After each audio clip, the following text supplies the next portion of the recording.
New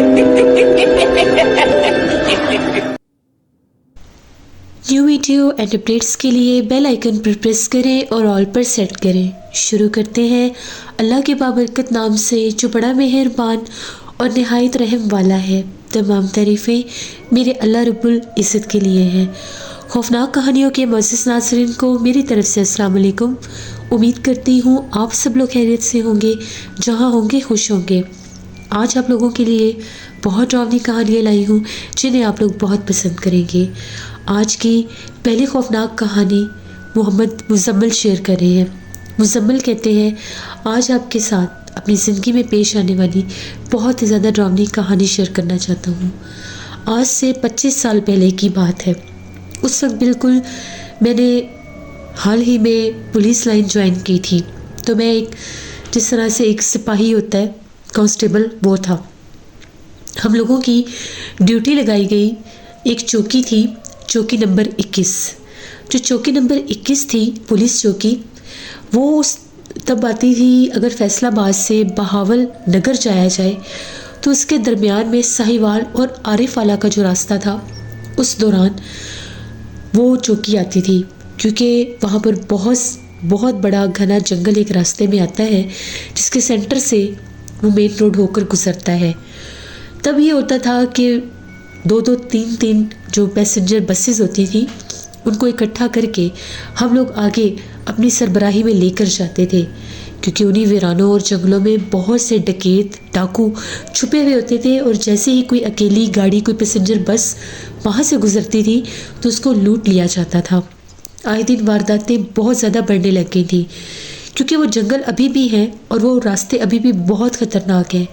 उनमें छोटे छोटे गांव तो पड़ते हैं लेकिन वो उन जंगलों से हटकर आबादी काफ़ी दूर बनती है। मेन रोड से लेकर काफ़ी हद तक वो जंगल फैले हुए हैं और चोर डाकुओं ने बहुत ज़्यादा हालात ख़राब किए हुए थे। सख्त सर्दी की रातें थी। चौकी नंबर 21 पर हम लोगों की ड्यूटी थी। वहाँ पर उस वक्त हम लोग 5 कांस्टेबल थे और एक हम लोगों के इंस्पेक्टर भी थे जो राउंड पर आया करते थे कि हम लोग ड्यूटी दे रहे हैं या नहीं। अब वो जो चौकी थी वहाँ पर हम लोगों की ड्यूटी थी। थोड़ी देर के बाद हम लोग अपनी गाड़ी पर निकलते थे। पूरे रोड का हम लोग सड़क का आगे तक जाकर टूर करके आया करते थे। हर 5 किलोमीटर के बाद एक चौकी बनाई गई थी सिर्फ लोगों की हिफाजत के लिए। रात तकरीबन 12 बजे वाला जब टाइम आया तो हम लोगों ने 3 पैसेंजर बसेस जो थी उनको इकट्ठा किया। उनमें एक एक हम लोगों का कांस्टेबल बैठ गया और उनको हम लोग उस इलाके से गुजार कर आए। वापस जब हम लोग आए 1:30-2 बजे का टाइम था। अब मैं ड्यूटी के लिए जाग गया और जो 3 हम लोगों के कांस्टेबल थे वो अब सोने लगे थे क्योंकि सुबह से हम लोग वहाँ पर ड्यूटी दे रहे थे। थोड़ी ही देर गुजरी होगी, मैं भी बिल्कुल चौकी के बाहर ही बैठा हुआ था। आग हम लोग जलाकर पास रखते थे क्योंकि आसपास जंगल का इलाका था और अक्सर जंगली जानवरों की आवाज़ें भी सुनाई देती थी। तभी मेरे कानों के साथ एक अजीब सी आवाज़ टकराई। आवाज़ ऐसे थी जिस तरह से कोई औरत है और वो बहुत भयानक अंदाज में चीख रही है। मैं एकदम से चौंक गया कि आवाज़ कहाँ से आ रही है। मेरे साथ ड्यूटी पर एक और भी कांस्टेबल था, उसको भी मैंने बुला लिया। मैंने उससे कहा कि चीखों की आवाज़ सुनो। उसने भी गौर किया तो जंगल वाली साइड से हमें किसी औरत की भयानक चीख सुनाई दी। 3 बार वो चीख सुनाई दी। इतनी दिल दहला देने वाली चीख थी कि बाकायदा ऐसे लग रहा था कि जैसे कोई बहुत सख्त मुसीबत में है और मदद के लिए कोई चिल्ला रहा है। और एकदम से वो चीख और ज़्यादा करीब होने लग गई। मैंने उसे कहा कि अभी इग्नोर करने वाली बात नहीं है, हमें चलकर देखना चाहिए, हम लोग पुलिस वाले हैं, हमारा फ़र्ज़ बनता है। बाकी जो कांस्टेबल सोए थे उनको भी जगाया है कि तुम लोग इधर चौकी पर रहो, कोई मुसीबत ना बने, कोई पैसेंजर बस आती है तो उसका ध्यान रखना। हम लोगों को ये इमरजेंसी महसूस हो रही है, हम लोग ज़रा जंगल का चक्कर लगा कर आते हैं।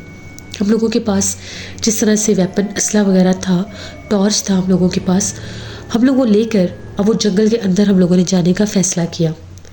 बार बार वही चीखें सुनाई दे रही थी। कभी लगता था कि राइट साइड से चीख से आवाज़ आ रही है, कभी लगता था लेफ़्ट साइड से चीखों की आवाज़ें आ रही है। थी किसी औरत की चीखों की आवाज़ें। मैंने उससे कहा कि तुम राइट साइड से देखो, मैं लेफ़्ट साइड पर जाता हूँ। अब वो जो मेरे साथ दूसरा कांस्टेबल था वो राइट साइड पर चला गया, मैं लेफ़्ट साइड पर चला गया। काफ़ी अंदर जाने के बाद मुझे सिसकियों में रोने की आवाज़ आने लगी। जिस तरह से कोई औरत है और वो सिसकियों में रो रही है। तभी एकदम से मैं क्या देखता हूँ, टॉर्च की रोशनी में एक दरख्त के पास कोई औरत बैठी हुई है। उस औरत ने जिस तरह से कोई शादी पर जाने वाला फैंसी लिबास पहना हुआ है और सिसकियों में रो रही है। तो मैंने जैसे उस पर टॉर्च उसकी तरफ की, मैंने पूछा कि तुम कौन हो और इतने घने जंगल में इतनी रात को क्या कर रही हो।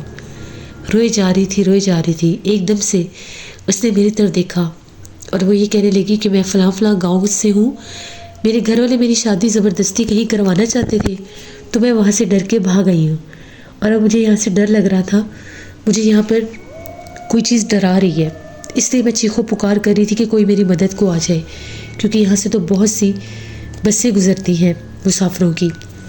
मैंने उससे कहा कि ये हम लोग पुलिस चौकी से आए हैं, हमारे साथ चलो, सुबह हम तुम्हारे मुरसा के पास तुम्हें छोड़ देंगे, अभी इतनी रात को हम तुम्हारे गांव पैदल नहीं जा सकते। उसने कहा कि ठीक है।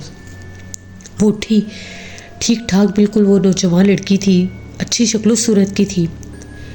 हमारे साथ वो चलने लगी। इतने में वो जो दूसरा कांस्टेबल था, मैंने उसको आवाज़ें देना शुरू कर दी कि इधर आ जाओ।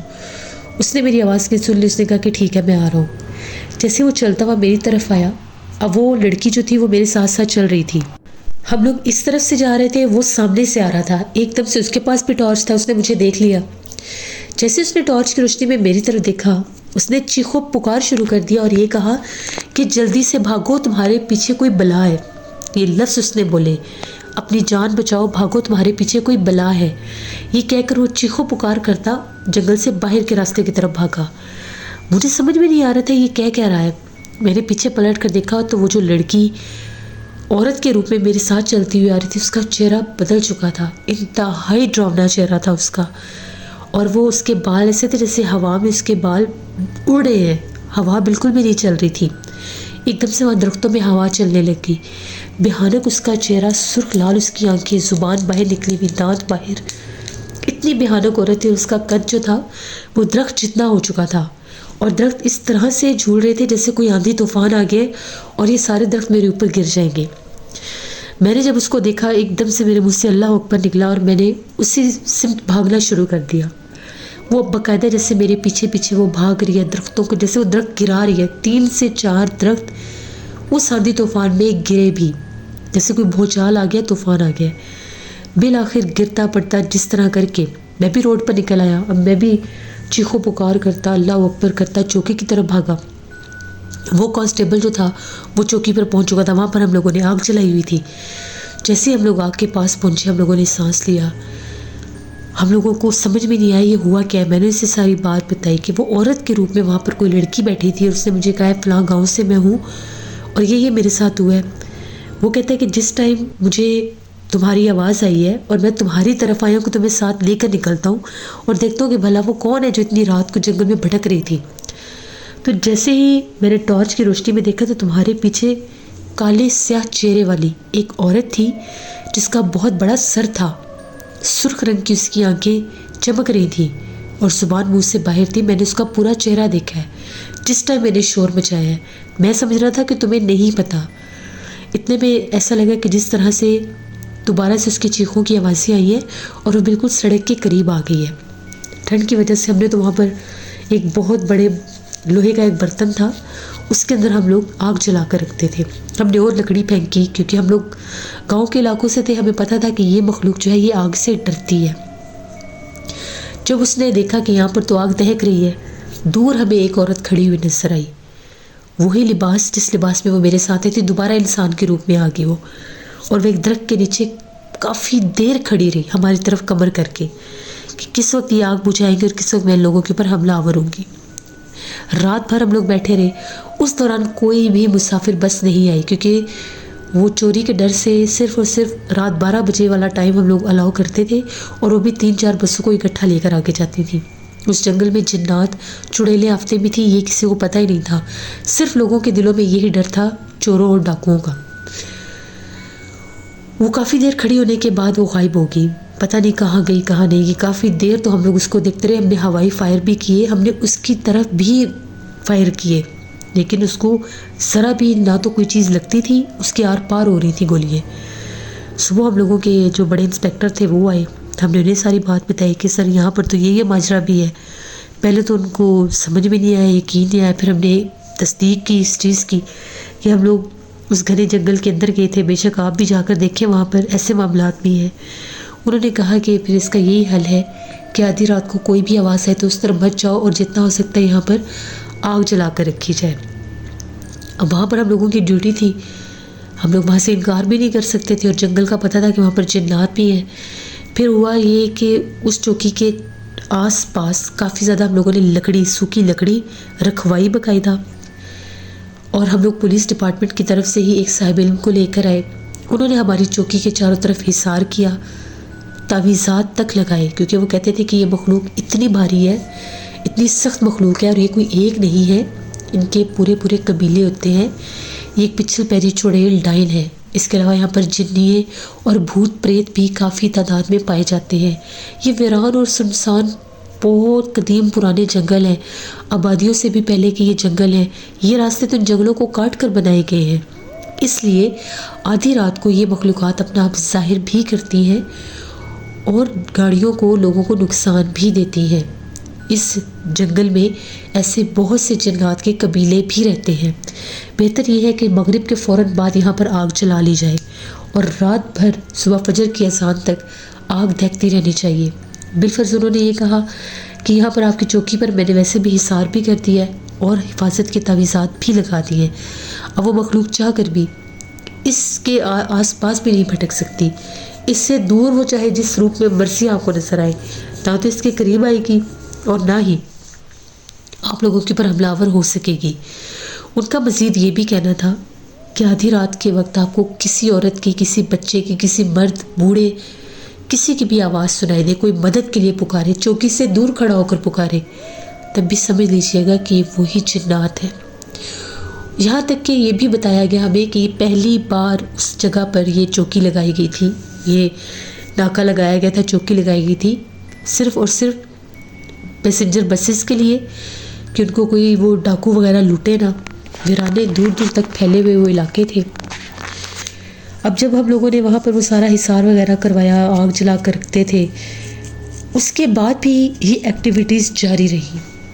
ऐसे जारी रहती थी कि जैसे ही 12 बजे के बाद का टाइम होता था, जंगल में जैसे हलचल मच जाती थी, शोर शराबा, जैसे जानवरों की आवाज़ें आना, गीदड़ों की, कुत्तों की, रोने की, भौंकने की खौफनाक आवाज़ें गूंजना। इसके साथ साथ अक्सर जैसे परिंदे अजीबोगरीब आवाज़ें निकालते हैं, वो आवाज़ें आना। फिर हमें दूर, जैसे हम चौकी से बाहर अगर बैठते थे तो हमें वो मखलूक़ात नज़र भी आती थी, कभी किसी कुत्ते के रूप में, कभी बिल्ली के रूप में। यहाँ तक कि हमने 1 से 2 बार एक बूढ़ी औरत को भी देखा, दरख्तों से दूर, हम लोगों की चौकी से दूर खड़ी होकर मदद के लिए पुकारना। एकदम दरख्तों के पास देखना तो औरतें खड़ी होना, फिर गायब हो जाना। 6 माह हम लोगों ने वहाँ पर ड्यूटी दी। उसके बाद हमारी ड्यूटी चेंज हो गई। जो नए वहाँ पर आए थे, जो नया अमला आया था, उनको भी ये सारी बातें बताई गई। लेकिन जो रातें हमने वहाँ पर गुजारी थी वो इंतहाई दिल दहला देने वाली रातें थी। रात भर चीखें सुनने को मिलती थी, खौफनाक आवाज़ें आती थी। यहाँ तक कि हम लोगों ने पैसेंजर बसेस को भी, जितने भी उनके ड्राइवर होते थे, उनको भी ये मना किया था कि इस रास्ते पर कहीं भी कोई अकेली औरत, कोई अकेला मर्द आधी रात को 12 बजे के टाइम के बाद किसी दरख्त के नीचे खड़ा नज़र आए तो वो सवारी नहीं समझनी, क्योंकि वो जिन्नात है और हमने उनको बाकायदा यहाँ पर देखा भी है। फिर हमें कुछ ड्राइवर हजरात ने भी ये बातें बताई कि जब भी हम लोग इस चौकी से आगे जाते हैं तो हमें अक्सर कभी कोई औरत, कभी कोई बूढ़ा शख्स हम लोगों को एक दरख्त के नीचे खड़े नज़र आते हैं, एक मखसूस दरख्त के नीचे। जब से आप लोगों ने हमें मना किया है, हम लोगों ने उनको कभी भी उनके लिए गाड़ी नहीं रोकी। एक बार गाड़ी रोकी थी, एक औरत थी बुरखा पोश, उसके साथ उसका एक छोटा सा बच्चा था। जैसे ही वो गाड़ी में चढ़ने लगी तो जो कंडक्टर था उसने सिगरेट लगाया हुआ था। जब उसने सिगरेट सुलगता देखा तो वहीं से पीछे हट गई और कहने लगी कि नहीं जाना। बच्चा बहुत डरने लगा और चीखें मारने लगा। आग से वो डरते हैं। ये एक हमारे साथ हादसा हुआ था। फिर उसके बाद कभी भी हमने उस मोड़ पर, उस दरख्त के करीब गाड़ी नहीं रोकी। तो ये मेरी ज़िंदगी के कुछ ऐसे वाक़यात थे जो मैंने खुद एक्सपीरियंस किए हैं। अभी भी मैं पुलिस लाइन में ही हूँ अभी भी ऐसी बहुत सी जगहों पर हम लोग जाते हैं जहाँ पर इंसानों के अलावा जिन्नात भी सुनने को देखने को मिलते हैं हमें। तो ये मेरी एक कहानी थी। बहुत शुक्रिया मुज़म्मिल आपका। जिससे ये बात बिल्कुल ठीक है, जो सुनसान वीरान जंगलों के इलाके रास्ते होते हैं वहाँ पर जिन्नात का बिल्कुल बसेरा होता है और जिन्नात अपना आप जाहिर भी करते हैं। ये रोकर मदद के लिए लोगों को इसलिए पुकारते हैं कि लोग इनकी मदद के लिए जाएं और उन पर हमलावर हो जाएं। अल्लाह से हमेशा दुआ मांगे कि अल्लाह हम सबको अपने हिफ्ज़ व ईमान में रखे। अपना फीडबैक मुझे ज़रूर दें। आप लोगों को आज की खौफनाक कहानी कैसी लगी? आप लोग भी अपनी खौफनाक कहानियाँ शेयर कर सकते हैं डिस्क्रिप्शन बॉक्स में दिए गए ईमेल आईडी nusheedrik57@gmail.com पर। इसके अलावा आप लोग मुझे कमेंट बॉक्स में भी स्टोरी शेयर कर सकते हैं। हॉरर स्टोरीज उर्दू पर मैं कल स्टोरी ऑन एयर करूँगी, उसको भी विज़िट करिएगा और सब्सक्राइब करिएगा। अपना बहुत सा ख्याल रखें। अपनी ढेरों दुआओं में मुझे, मेरी फैमिली, मेरे पूरे पाकिस्तान को याद रखिएगा। Thank you for listening my stories. Stay blessed. Allah निगहबान।